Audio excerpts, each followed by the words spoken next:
Hello people, it's Archana and welcome to our channel. It's our first video of NTA UGC NET Paper 1 where we will learn about teaching aptitude जो कि NTA UGC NET का first unit है। तो आइए start करते हैं कि teaching aptitude क्या है। टीचिंग एप्टीट्यूड का हिंदी मतलब शिक्षण अभिक्षमता होता है। तो अगर हम टीचिंग एप्टीट्यूड को समझने से पहले यह जान लें कि एप्टीट्यूड किसे कहते हैं तो टीचिंग एप्टीट्यूड को समझना आसान होगा। तो अगर हम देखें तो एप्टीट्यूड का सिंपल मीनिंग क्या होता है। एप्टीट्यूड को एक तरह की योग्यता या अभिक्षमता कह सकते हैं। हमारे अंदर जो कोई कार्य करने की क्षमता होती है उसे ही हम एप्टीट्यूड कहते हैं। जैसे कि कोई कारपेंटर की क्या क्षमता है या फिर बढ़ई है कारपेंटर, वह अपना काम कितने अच्छे तरीके से करने की उसमें क्षमता है। या तो फिर हम देखें तो एक पेंटर में को अपने कार्य को कितना निपुणता से करने की क्षमता है, उनकी ये योग्यताएं ही उसकी एप्टीट्यूड है। तो इसी तरह अगर हम टीचर को देखें, टीचर को लें तो कोई टीचर में पढ़ाने की अपने कार्य को कितने अच्छे तरीके से करने की क्षमता है, इसे ही उसकी योग्यता या इसकी अभिक्षमता कहते हैं और इसे ही हम टीचिंग एप्टीट्यूड कहते हैं। तो आई होप हम ये कॉन्सेप्ट को अच्छी तरह समझ चुके होंगे। तो अब देखते हैं कि टीचिंग क्या है। कॉन्सेप्ट ऑफ टीचिंग, टीचिंग का मतलब क्या होता है। टीचिंग एक कॉम्प्लेक्स प्रोसेस है। यह क्या है, टीचिंग एक कॉम्प्लेक्स प्रोसेस है। यहाँ पे कॉम्प्लेक्स प्रोसेस है, टीचिंग एक कॉम्प्लेक्स प्रोसेस है। यह कोई आसान प्रक्रिया नहीं है जो कि कोई भी व्यक्ति कर ले, बल्कि एक जटिल प्रक्रिया है जो सोसाइटी के अनुसार व्यक्ति के व्यवहार में परिवर्तन लाता है। यहाँ पर क्या कही गई है, जो टीचिंग की प्रक्रिया है वह हमारे समाज के अनुसार हमारे व्यवहार में परिवर्तन लाता है। वास्तविकता क्या है कि हर एक समाज का अपना परंपरा होता है, अपनी वैल्यू होती है, अपने नॉर्म्स होते हैं। तो जो टीचिंग की प्रक्रिया है वह समाज के अनुसार हमारे व्यवहार में परिवर्तन लाता है। इसमें कोई अमुक व्यक्ति दूसरे व्यक्ति या व्यक्तियों के समूह को कुछ बातों का ज्ञान प्रदान करता है। यहाँ पर क्या कही गई है कि एक अमुक व्यक्ति होता है, तो वो अमुक व्यक्ति कोई भी हो सकता है, या वह टीचर हो सकता है, या हमारे माता पिता, हमारे पड़ोसी, हमारे मित्र, वह कोई भी हो सकता है जो कि एक दूसरे व्यक्ति या कोई दूसरे व्यक्तियों के समूह को, बहुत सारे व्यक्तियों के समूह को कुछ ज्ञान की बातें जब सिखाता है तो हम इसे टीचिंग कहते हैं। इस प्रक्रिया में व्यक्ति अपने आसपास के वातावरण के कंपोनेंट्स जैसे परिवार, पड़ोसी, मित्र, शिक्षक आदि से जन्म से मृत्यु तक कुछ न कुछ सीखता रहता है। यहाँ पर भी वही बातें कही गई है। हमारा जो वातावरण है उसमें बहुत सारे घटक उपलब्ध होते हैं, बहुत सारे कंपोनेंट्स उपलब्ध होते हैं। तो वो उन कंपोनेंट्स में हमारे परिवार हो सकते हैं, हमारे पड़ोसी हो सकते हैं, हमारे मित्र, शिक्षक कोई भी हो सकते हैं जो कि हमारे जन्म से लेकर मृत्यु तक हमें कुछ न कुछ सिखाते रहते हैं। और यही सिखाने की जो प्रक्रिया है वो टीचिंग है। टीचिंग पूर्णतः एक सोशल प्रोसेस है। यह एक सोशल सामाजिक प्रक्रिया है। टीचिंग जो है वह एक सामाजिक प्रक्रिया है क्योंकि एक समाज में होती है। चूँकि समाज परिवर्तनशील है इसलिए शिक्षण पर समाज की परिवर्तनशीलता का पूरा प्रभाव पड़ता है। हम जानते हैं कि हमारा सोसाइटी परिवर्तनशील है। जो आज हमारा सोसाइटी था वो हमारे पास्ट में नहीं था और हमारे फ्यूचर में नहीं होगा। अगर हम देखें, अपने पास्ट को उठाकर देखें तो हमारा समाज अभी से बिल्कुल ही उस समय अलग था। उस समय की परंपराएं, उस समय के वैल्यू अलग थे। लेकिन आज हमारा समाज बहुत ही परिवर्तन हुआ है, इसमें बहुत से बदलाव हुए हैं और फ्यूचर में भी कुछ हमारा समाज कुछ और देखने को मिलेगा। इसका जो नक्शा है वो बिल्कुल ही बदल सकता है। तो हर एक समाज परिवर्तनशील होता है, इसलिए शिक्षण की जो प्रक्रिया वो समाज में होती है और इसी कारण है जो समाज पर है, जो इस परिवर्तनशीलता का शिक्षण पर है, जो इस परिवर्तनशीलता का पूरा प्रभाव पड़ता है। अब हम देखते हैं टीचिंग के संकुचित अर्थ की।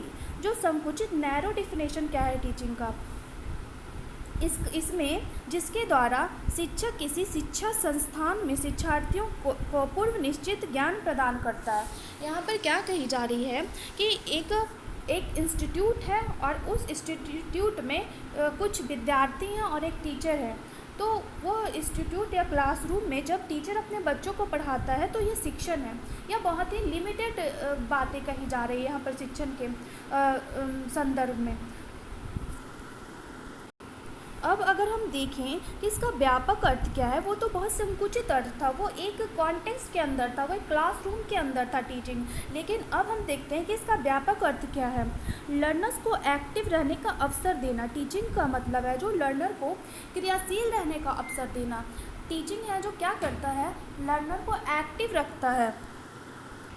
टीचिंग की जो प्रक्रिया है उसमें शिक्षक है जो बच्चों के मन में कुछ एक क्यूरियोसिटी छोड़ देता है, और उस क्यूरियोसिटी के फलस्वरूप बच्चे एक्टिव हो जाते हैं कोई चीज़ को खोजने के लिए।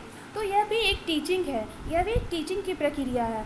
लर्नर्स को के इमोशन को प्रशिक्षित करना, टीचिंग का अर्थ अगर हम व्यापक अर्थ में देखें तो टीचिंग में क्या होता है, लर्नर्स के इमोशंस को टीचर है जो प्रशिक्षित करता है, ट्रेन करता है, उसे है जो इमोशनली रूप से परिपक्व बनाता है टीचर। लर्नर्स को अपने इन्वायरमेंट के अनुकूल बनने में सहायता करना। टीचिंग का एक अर्थ और क्या है कि लर्नर्स को, जो हमारे सीखने वाले व्यक्ति हैं, वो अपने इन्वायरमेंट में अच्छी तरह एडजस्ट हो जाएं, तो इसे ही हम टीचिंग कहते हैं। टीचिंग लर्निंग प्रोसेस का एक पार्ट है। ये जो टीचिंग है वो टीचिंग लर्निंग प्रोसेस क्या है, सीखने सिखाने की जो प्रक्रिया है उसका एक पार्ट है टीचिंग। अब हम देखते हैं modern concept of teaching. Teaching का हमने संकुचित अर्थ देखा, अब हम इसके मॉडर्न कॉन्सेप्ट के बारे में बात करेंगे। आज के ज़माने में टीचिंग का मतलब क्या है, हम इस पर ध्यान देंगे। अगर हम देखें तो वर्तमान समय में टीचिंग एक त्रिध्रुवीय संरचना के रूप में स्वीकार किया गया है। जो टीचिंग है, जो शिक्षण है, वो त्रिध्रुवीय, उसके 3 ध्रुव है, 3 डायमेंशन है, उसके रूप में इसे स्वीकार किया गया। तो ये 3 डायमेंशंस कौन कौन से, हम इसके बारे में देखते हैं। ये जो पहला डायमेंशन है वो टीचर है, दूसरा लर्नर्स है, और तीसरा कैरिकुलम है। तो टीचर का मतलब शिक्षक होता है, लर्नर्स का मतलब शिक्षार्थी होता है, और कैरिकुलम का मतलब पाठ्यक्रम होता है। इसका मतलब क्या है, टीचिंग की जो प्रक्रिया है उसमें ये तीनों ध्रुव का होना जरूरी है।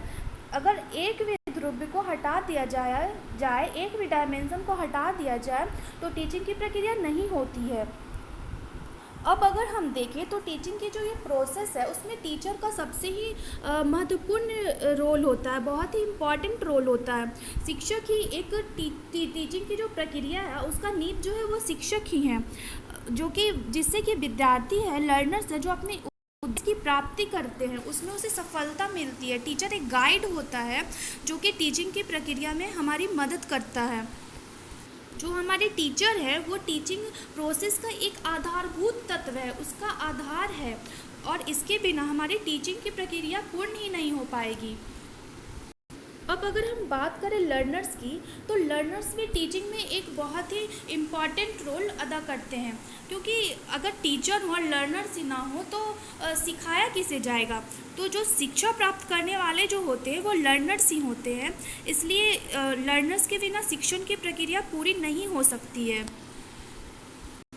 अब अगर हम कैरिकुलम या पाठ्यक्रम की बात करें तो यह भी बहुत ही इम्पॉर्टेंट रोल अदा करती है टीचिंग की प्रक्रिया में। शिक्षक है, छात्र है, लेकिन पढ़ाने का कोई मटेरियल ही नहीं है, तो फिर क्या सीखेंगे हम। इसलिए कोई भी शिक्षण की प्रक्रिया में पाठ्यक्रम का होना बहुत ही इम्पॉर्टेंट रोल अदा करती है। बच्चों को क्या सिखाना है, क्या नहीं सिखाना है, उसका यह पाठ्यक्रम ही निर्धारित करती है। इसलिए पाठ्यक्रम भी बहुत ही इम्पॉर्टेंट रोल है शिक्षण की प्रक्रिया में। इसलिए इन तीनों के बिना कोई भी शिक्षण की प्रक्रिया पूरी नहीं हो सकती है। इसलिए ये जो 3 फैक्टर हैं, 3 जो डायमेंशन है, इसे याद रखना बहुत ही ज़रूरी है। अब हम देखें तो हम क्या देखते हैं कि टीचिंग का तात्पर्य लर्नर्स को क्लासरूम में निश्चित समय, निश्चित विधियों, निश्चित स्थान पर पूर्व नियोजित ढंग से शिक्षण दिया जाता है। यहाँ पे क्या कहा जा रहा है कि टीचिंग का तात्पर्य क्या है, लर्नर्स को, जो सीखने वाले हैं, उसको क्लासरूम में है जो एक निश्चित समय होता है टीचिंग देने का। हम देखते हैं अगर स्कूल्स में तो क्या होता है, एक समय है जो निर्धारित होता है कि इतने बजे से क्लास स्टार्ट होगी, इतने बजे इसका अंत होगा। तो एक निश्चित समय होता है टीचिंग का, कुछ निश्चित विधियाँ होती है टीचिंग करने की, और क्या होता है, निश्चित स्थान होता है। निश्चित स्थान वो क्या हो सकता है, या तो स्कूल हो सकता है, या कॉलेज हो सकता है, या कोई भी इंस्टीट्यूट हो सकता है जहाँ की हम शिक्षा प्राप्त करते हैं। और यह एक पूर्व नियोजित ढंग से है जो शिक्षण दिया जाता है, पहले से निर्धारित होती है कि हमें बच्चों को क्या पढ़ाना है, क्या नहीं पढ़ाना है। इस प्रोसेस में टीचर का स्थान प्रमुख तथा लर्नर्स का सेकेंडरी होता है। ये जो टीचिंग की प्रक्रिया है इसमें टीचर है जो प्रमुख होते हैं और लर्नर्स का स्थान इसमें सेकेंडरी होता है। अब अगर हम देखें तो हम क्या पाते हैं कि इसके नेचर जो है वो डायनेमिक होने के कारण यह एक्ट नहीं बल्कि एक प्रोसेस है। जो टीचिंग की प्रक्रिया है वो डायनेमिक होती है। यह भी बात बहुत ही इम्पॉर्टेंट और याद रखने वाली है। तो क्या है, टीचिंग की प्रक्रिया डायनेमिक है, यह गत्यात्मक होती है, यह बदलती रहती है और इसी के कारण यह कोई कार्य नहीं है। इसके बदलते रहने के कारण यह एक्ट नहीं है बल्कि यह प्रोसेस है, यह एक प्रक्रिया है। अब हम कुछ डिफिनेशन के बारे में बात करेंगे, टीचिंग के कुछ परिभाषाओं के बारे में बात करेंगे और अलग अलग लोगों के व्यूज़ के बारे में बात करेंगे। तो आइए देखते हैं सबसे पहले रायबर्न्स के व्यूज़। रायबर्न्स नामक एक व्यक्ति हैं, उन्होंने टीचिंग के बारे में क्या कहा है हम यहाँ देखते हैं। Teaching is a relationship which keeps the child to develop all his or her powers. यहाँ पे क्या कहा जा रहा है, टीचिंग एक रिलेशनशिप है, टीचिंग एक संबंध है जो कि चाइल्ड को क्या करता है, चाइल्ड को उसके सारे पावर, उसके अंदर छिपे उसके पोटेंशियल, उसके अंतःशक्ति को निखारने में मदद करता है, उसका विकास करता है। अब हम बर्टन्स के व्यूज़ को देखें। बर्टन्स क्या कहते हैं टीचिंग के बारे में। Teaching is the stimulation, guidance, direction and encouragement of learning. Teaching एक उत्तेजन है, आपको उत्तेजित कर देता है टीचिंग कुछ चीज़ों की खोज करने के लिए, कुछ चीज़ों को सीखने के लिए। और क्या है, यह एक गाइडेंस है, यह एक निर्देश है। और क्या है, यह एक डायरेक्शन है और इनकरेजमेंट है, क्या के लिए, लर्निंग के लिए। यह टीचिंग की जो प्रोसेस है वह हमें कुछ सीखने के लिए इनकरेज करता है, हमें एक डायरेक्शन देता है या हमें गाइड करता है। अब हम स्मिथ्स के व्यूज़ को देखें। स्मिथ नामक व्यक्ति क्या कहते हैं टीचिंग के संबंध में। Teaching is a system of actions intended to produce learning.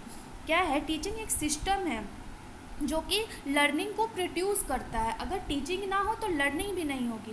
तो ये दोनों जो टीचिंग और लर्निंग है ये एक दूसरे पे डिपेंडेंट है। हम अगर लर्निंग कर रहे हैं तो उसका कारण टीचिंग है, और अगर हम टीचिंग कर रहे हैं तो उससे लर्निंग हो रही है। तो आई होप ये सारे कॉन्सेप्ट हमें अच्छी तरह क्लियर हो चुके हैं। तो इस वीडियो में इतना ही। नेक्स्ट वीडियो में हम कुछ अगले कॉन्सेप्ट के बारे में बात करेंगे। So thank you for watching. To learn more we will provide you more videos ahead. Thank you very much.